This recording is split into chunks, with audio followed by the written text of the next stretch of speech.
por gentileza, João capítulo 4, versos 43 a 54. Está escrito: passados 2 dias, partiu dali para a Galiléia, porque o mesmo Jesus testemunhou que um profeta não tem honras na sua própria terra. Assim, quando chegou a Galiléia, os galileus o receberam, porque viram todas as coisas que ele fizera em Jerusalém, por ocasião da festa, a qual eles também tinham comparecido. Dirigiu-se de novo a Caná da Galiléia, onde da água fizera vinho. Ora, havia um oficial do rei, cujo filho estava doente em Cafarnaum. Tendo ouvido dizer que Jesus viera da Judéia para a Galiléia, foi ter com ele e lhe rogou que lhe descesse para curar seu filho, que estava à morte. Então Jesus lhe disse: se porventura não virdes sinais e prodígios, de modo nenhum crerdes, de modo nenhum crereis. Rogou-lhe o oficial: Senhor, desce antes que meu filho morra. Vai, disse-lhe Jesus, teu filho vive. O homem creu na palavra de Jesus e partiu. Já ele descia quando os seus servos lhe vieram ao encontro, anunciando-lhe que o seu filho vivia. Então indagou deles a que hora o seu filho se sentira melhor. Informaram: ontem, à hora 7ª, a febre o deixou. Com isto, reconheceu o pai ser aquela precisamente a hora em que Jesus lhe dissera: teu filho vive, e creu ele e toda a sua casa. Foi este o segundo sinal que fez Jesus depois de vir da Judéia para a Galiléia. E eu queria pensar com vocês sobre o seguinte tema: Senhor, eu preciso de um milagre. O contexto desta passagem mostra para nós Jesus atravessando a província de Samaria, território hostil e perigoso. E diz a Escritura que, depois daquela extraordinária experiência de Jesus conversar com a mulher samaritana, seguindo passos bem distintos para ganhar o seu coração, sua atenção, aquela mulher creu em Jesus. E diz o verso 39 deste capítulo 4 de João, que muitos creram em Jesus por causa do testemunho da samaritana. Mas diz o verso 41 que muitos outros creram em Jesus por causa das próprias palavras proferidas por Jesus. Após isso, depois de um resultado tão otimista em território meio gentílico, meio judaico, porque os samaritanos eram um povo híbrido, Jesus retorna para sua cidade de Nazaré, onde crescera, onde era carpinteiro por tantos anos. E a Bíblia diz que ali em Nazaré, Jesus não realizou muitos milagres por causa da incredulidade deles. E aqui chama atenção, à guisa de introdução, para 3 fatos. Primeiro, acostumar-se com o mensageiro e não atentar para a grandeza da mensagem é um perigo. Os nazarenos olhavam para Jesus como filho de Maria, como filho de José, como um homem que cresceu entre eles, como carpinteiro. Estavam familiarizados demais com ele, acostumados demais em vê-lo todo dia. E este costume, esta familiaridade com Jesus, levou-os a pensar que ele era apenas um ser como eles, tão comum quanto eles. E eles não tinham olhos abertos para ver que Jesus era o Messias, era o Filho de Deus, era o Salvador do mundo. E por causa da incredulidade deles, Jesus ali não fez muitos milagres. Irmãos amados, a familiaridade com o sagrado, o fato de você vir à igreja domingo após domingo, de você ler a sua Bíblia dia após dia, pode levar você a um perigo de familiarizar-se tanto com o sagrado que de repente você faz isso mecanicamente. De longe eu estou sugerindo que você não deva ler a Bíblia todo dia, que você não deva vir à igreja com assiduidade. Ao contrário. Mas cuidado para que você, ao estar diante do sagrado, não deixe que isso, meu amado irmão, tire de você a expectativa das ações soberanas de Deus na sua vida e na sua família. Segundo lugar,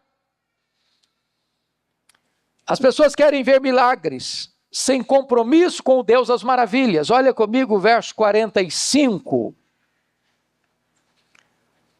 Assim, quando chegou a Galileia, os galileus o receberam, porque viram todas as coisas que ele fizera em Jerusalém, por ocasião da festa, a qual eles também tinham comparecido. Se você perceber o relato de João 3, está escrito, antes do capítulo de João 3, aquela experiência de Nicodemos, no capítulo 2, verso 22 a 25, o seguinte: estando Jesus em Jerusalém durante a festa da Páscoa, muitos, vendo os sinais que ele fazia, creram no seu nome. Mas o próprio Jesus não se confiava a eles, porque os conhecia todos. E não precisava de que alguém lhe desse testemunho a respeito do homem, porque ele mesmo sabia o que era a natureza humana. Em outras palavras, tem muita gente que procura Jesus, que vai ao encontro de Jesus, não porque está interessado em ouvi-lo e em recebê-lo como salvador pessoal, mas é apenas em oferir vantagens imediatas, receber um milagre, ou ver um milagre. Nós cremos em milagre. Nós pregamos sobre milagres. Nós oramos por milagres. Mas o milagre não é o evangelho. Não é um milagre que tem o poder de abrir o nosso coração para a fé salvadora. Muitos creram em Jesus ao ver os seus milagres, mas Jesus diz: essa fé é apenas uma fé temporal, é uma fé passageira, é uma fé apenas para as coisas do aqui e do agora. Não era uma fé salvadora.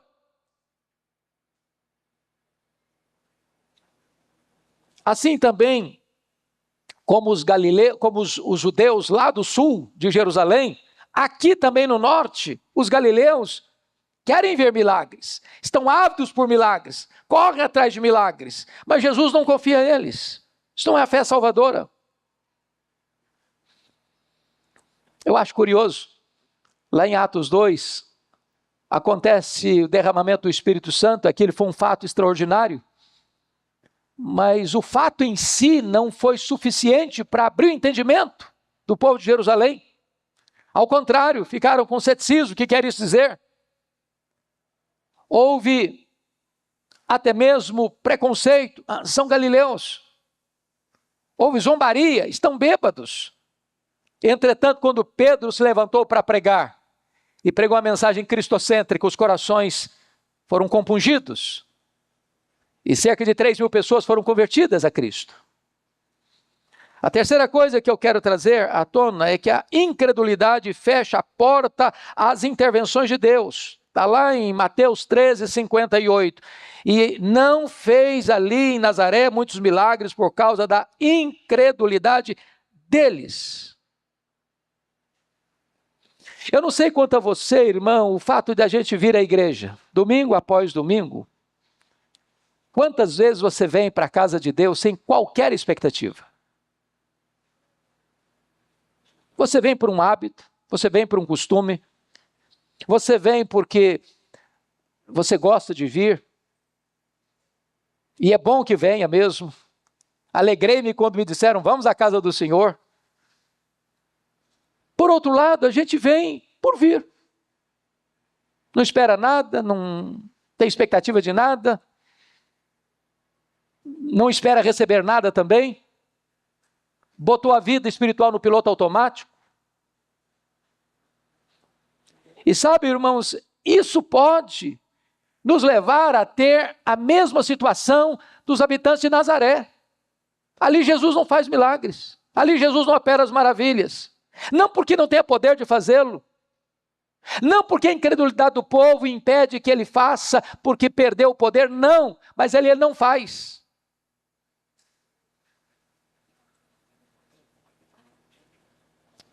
E é nessa conjuntura que então Jesus larga a cidade de Nazaré. Desce mais um pouco para Caná da Galileia. Se você olhar no mapa de Israel, Nazaré está mais em cima, no norte. Aqui mais embaixo está Cafarnaum, à beira do mar da Galileia, que é mais baixo, a 220 metros abaixo do nível do mar. Então quem vem de Nazaré, rumo a Caná da Galileia, rumo a Cafarnaum, está descendo. Está descendo. Ele desce lá de Nazaré para Caná da Galileia. Foi onde ele fez o seu primeiro milagre. E é nessa conjuntura que sobe de Cafarnaum para Caná da Galileia, 30 quilômetros, um oficial do rei, obviamente, do rei Herodes Antipas, que era o tetrarca da Galileia. Ele tem um problema em casa, o seu filho está à beira da morte. E ele sobe para rogar a Jesus para descer com ele, para curar o seu filho. E aqui nós aprendemos algumas lições desse episódio. Primeira lição. A posição social não é segurança contra as tragédias da vida. Eu acho que essa pandemia, mais do que nunca, provou isso.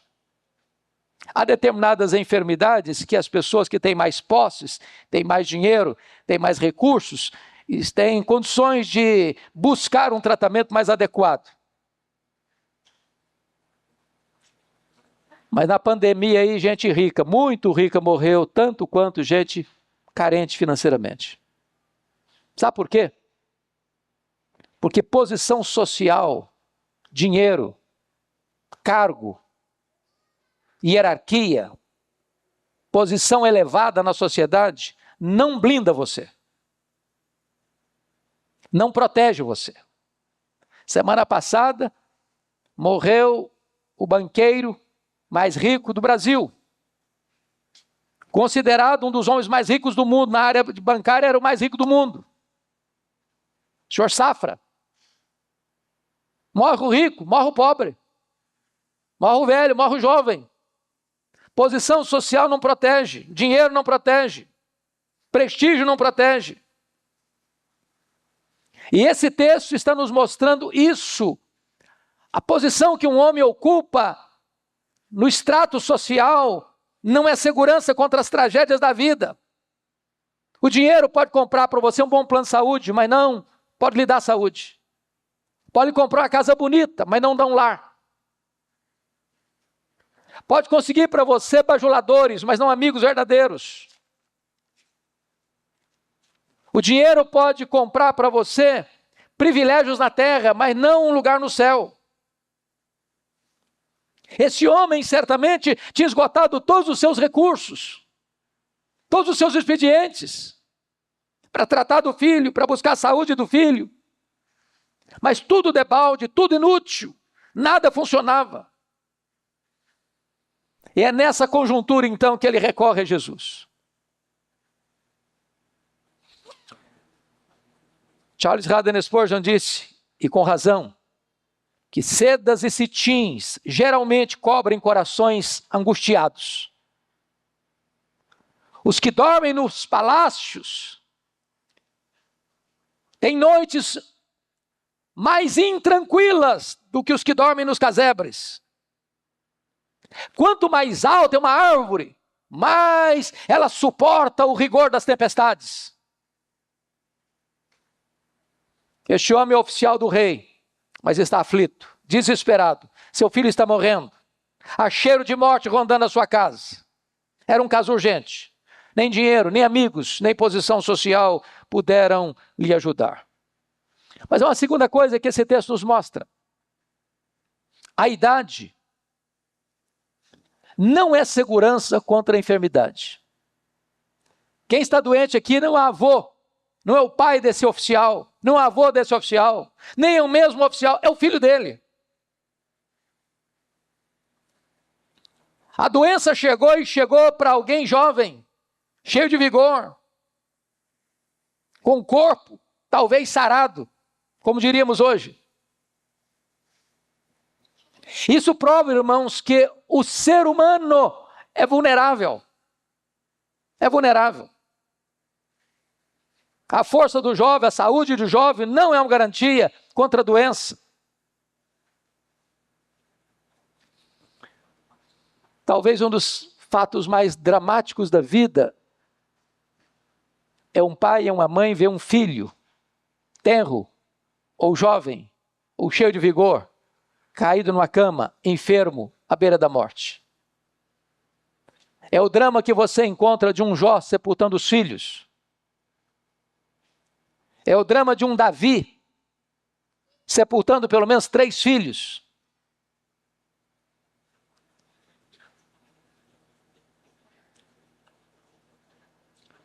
Me permita, Luiz Egídio, me citar você. Eu tive um relacionamento muito estreito com o seu querido pai. Para mim, um dos homens mais distintos que eu tive o privilégio de conviver, Dr. Adelson Cunha. Foi secretário de saúde do Estado do Espírito Santo. Gostava muito de ir lá na sua casa para bater papo com seu pai, longas conversas. Um dos homens mais polidos que eu conheci.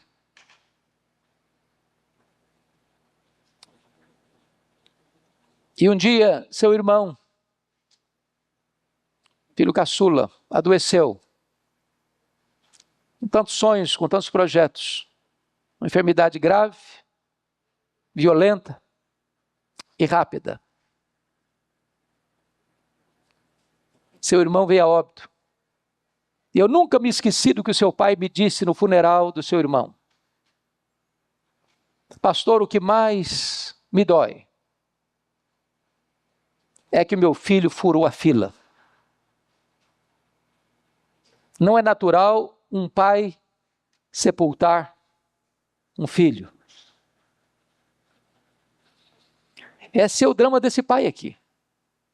Seu filho está à morte. E nenhum pai tem um coração tranquilo, sereno, se o filho está à morte. A idade não é segurança contra a idade. Mas em terceiro lugar, irmãos, nós aprendemos nesse texto sobre os benefícios que a aflição máxima pode trazer a nós. Porque até mesmo nas aflições mais agudas da vida, Deus continua no controle. E essas aflições podem nos colocar mais perto de Jesus. Esse homem, como oficial de Faraó, melhor dizendo, como oficial de Herodes Antipas, talvez vivendo nos redutos do palácio, nos corredores do palácio, em Cafarnaum, que era a sede do governo de Herodes Antipas, estivesse muito fora do âmbito do relacionamento com Jesus. Mas o sofrimento leva esse homem a Jesus. Quantas vezes o caminho de Deus de acesso ao nosso coração é a tempestade? Como disse o salmista, foi-me bom ter passado por sofrimento para que eu aprendesse os teus decretos, para que eu aprendesse a tua lei. Olha comigo o verso 47. Tendo ouvido dizer que Jesus viera da Judéia para a Galiléia, foi ter com ele e lhe rogou que descesse para curar o seu filho, que estava à morte. O sofrimento levou a Jesus. E a Escritura diz que Jesus fez 2 milagres em Caná. O primeiro deles, transformando água em vinho, a pedido de uma mulher, aliás, sua mãe. O segundo milagre em Caná, a pedido de um pai. Um para trazer alegria no casamento, outro para evitar a dor do luto.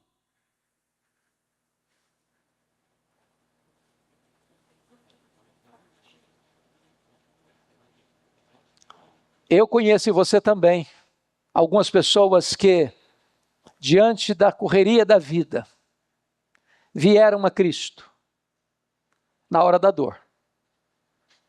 E encontraram nele refúgio, encontraram nele cura, encontraram nele consolo, encontraram nele perdão, encontraram nele a vida eterna. É o caso desse homem. Mas em segundo lugar, veja comigo, que a insistência para que Jesus vá com ele à sua casa. Olha comigo o verso 49. Diante da resposta de Jesus no verso 48, então Jesus lhe disse: se porventura não virdes sinais e prodígios, de modo nenhum crereis. Rogou-lhe o oficial: Senhor, desce antes que o meu filho morra. Eu não sei quanto a você, queridos, eu creio, louvado seja Deus, que nenhum de nós aqui está com alguém doente nas últimas, à beira da morte em casa. Mas há outros perigos que rondam a nossa casa. Há outros motivos de angústia e dor que cercam a nossa vida. E talvez você veio aqui hoje, nesta manhã, dizendo: Senhor, eu preciso de um milagre. Na minha casa, na minha vida, no meu casamento, no relacionamento com os meus filhos, na minha família.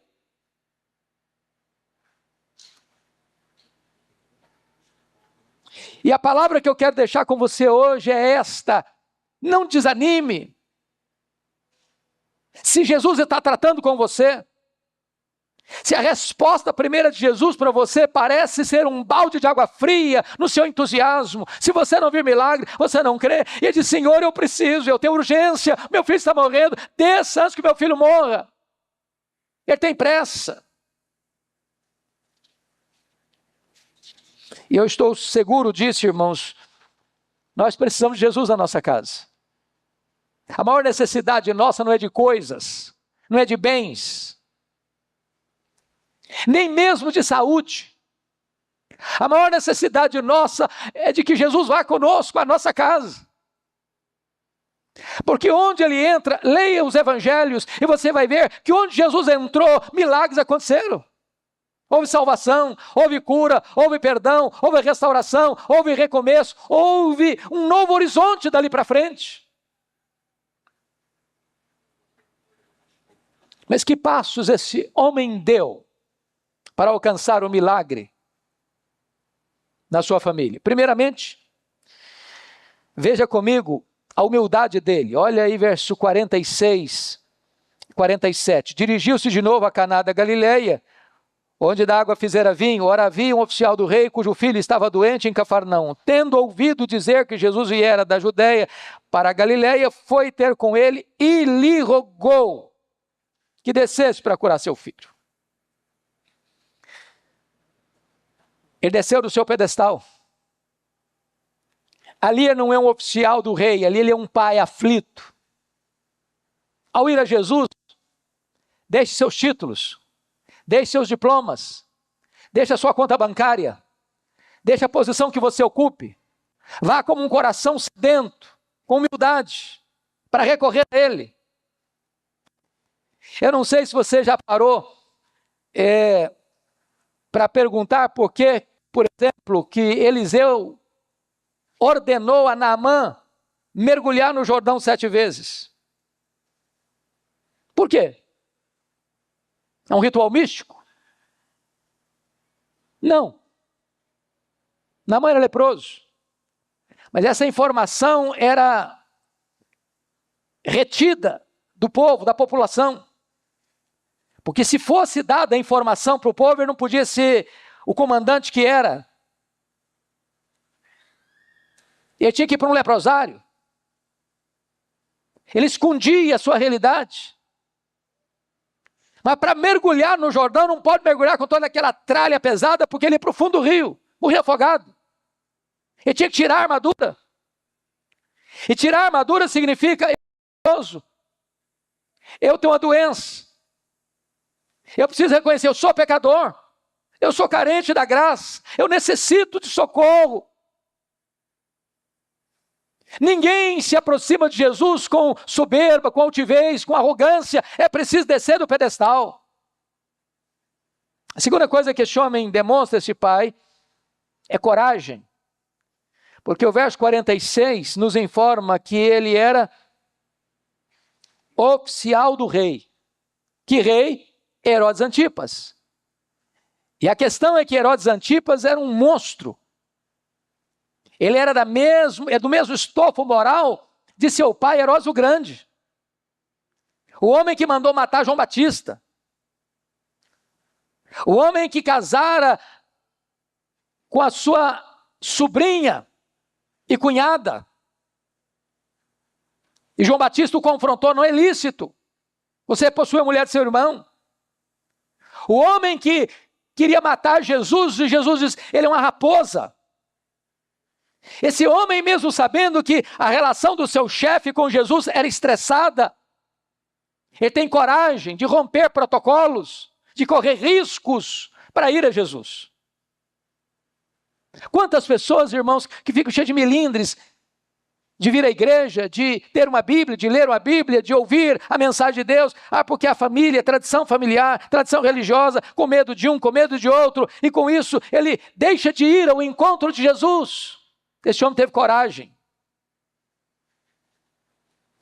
Mas a terceira coisa que ele fez, não só humildade e coragem, mas persistência, porque o versículo 49 nos informa isso. Senhor, desce antes que meu filho morra.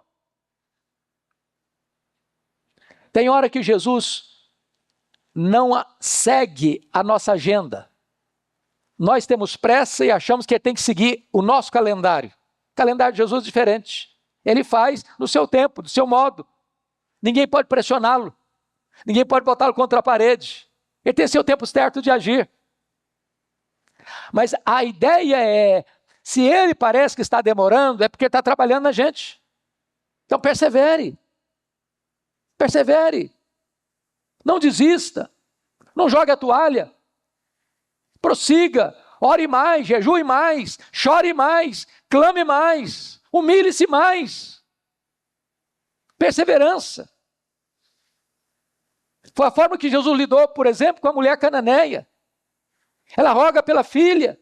Senhor, tem misericórdia de mim. A minha filha está horrivelmente endemoniada. E Jesus não responde. Os discípulos, Senhor, responde essa mulher. Trata logo do problema dessa mulher. Despede essa mulher. Eu não fui enviado, senão as ovelhas perdidas da casa de Israel. Não é bom tirar o pão dos filhos e lançá-lo aos cachorrinhos. Senhor, eu me contento com as migalhas que caem das mesas. E diz, mulher, grande a tua fé, seja feito conforme a tua fé. E a filha dela ficou liberta e curada. Às vezes a gente enfrenta uma dificuldade e desiste. Às vezes a gente enfrenta uma dificuldade e vira as costas. Às vezes a gente enfrenta uma dificuldade e começa a praguejar. Em nome de Jesus, persevere até você ver os milagres de Deus na sua casa, na sua família.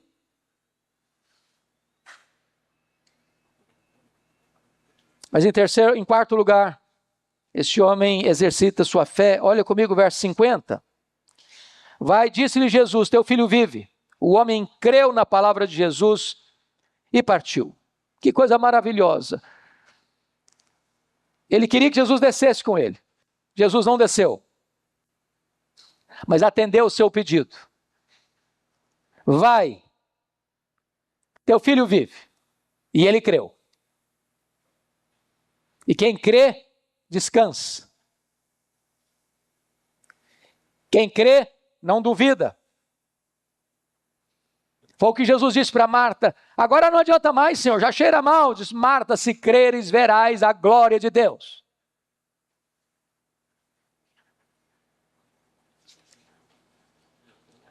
Irmãos amados, quarto lugar, nós aprendemos que a palavra de Cristo é tão boa e eficaz quanto a presença de Cristo.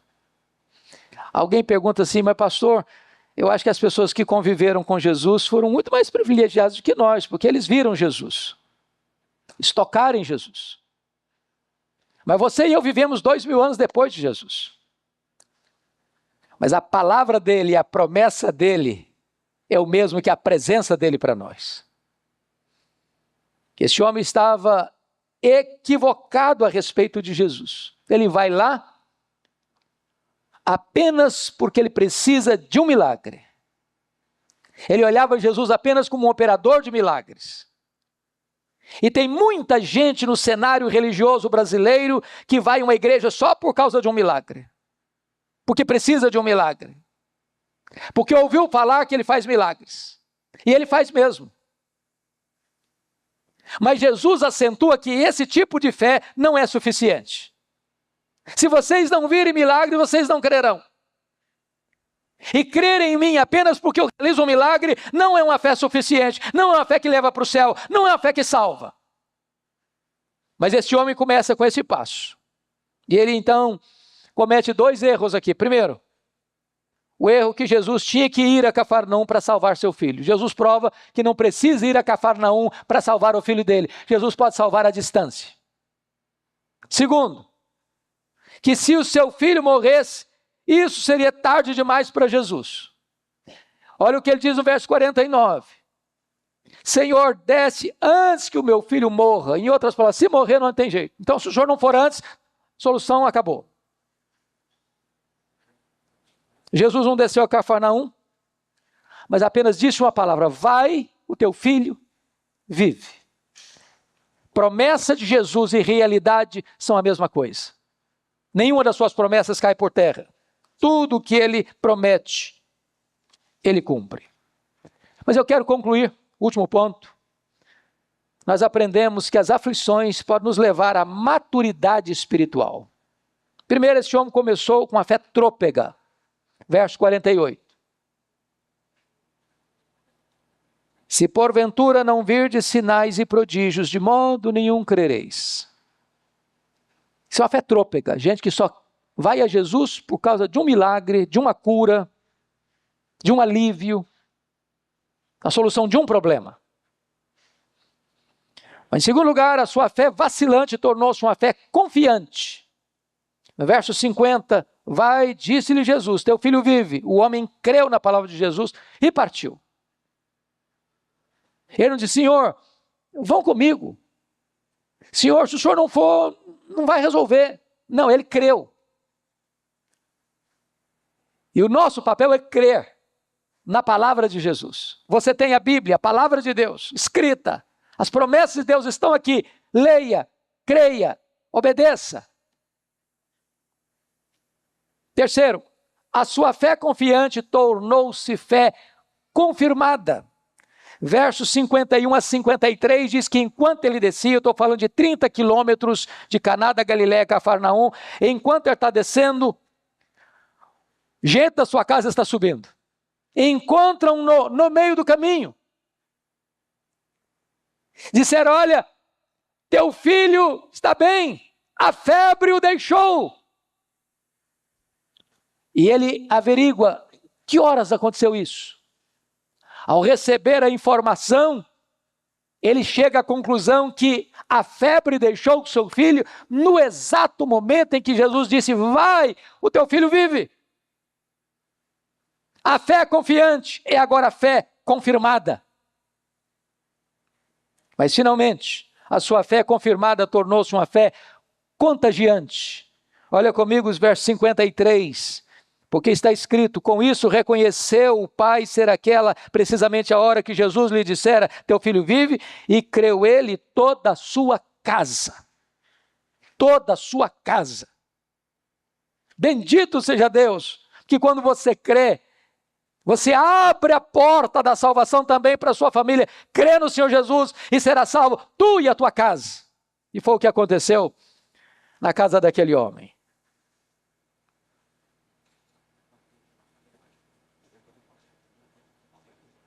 Eu quero concluir dizendo que Jesus entrou naquela casa, naquela família, pela porta da dor. E toda a família foi salva. Deus permitiu aquela enfermidade para que toda uma família fosse salva. Em outras palavras, Deus transformou tragédias em bênçãos. Problemas temporais em bênçãos eternas. Doença física em cura espiritual. Cheiro de morte em aroma de vida eterna. Primeiro milagre, Jesus atende uma mulher em Caná. Segundo milagre, ele atende um homem. No primeiro milagre, ele atende uma mãe, a sua mãe. No segundo milagre, ele atende um pai. Em ambos os milagres, trazendo alegria e vida para a família. Jesus ama a família. Ele prioriza a família. E eu quero encorajar você e as pessoas que nos acompanham para nós colocarmos a nossa família aos pés do Senhor Jesus. Para nós orarmos pelos nossos filhos. Perigos rondam a nossa casa. Ameaças sutis ou declaradas rondam a nossa família. E nós precisamos buscar o Senhor em favor da nossa família. Ele é o mesmo. Tem o mesmo poder. E se você hoje colocar a sua casa, a sua vida, a sua família, os seus filhos nas mãos de Jesus, você pode voltar em paz para a sua casa. Porque Ele tem poder para curar o doente. Ele tem poder para salvar o perdido. Ele tem poder para restaurar a família. Senhor, eu preciso de um milagre. Curva sua fronte, por gentileza, e vamos orar.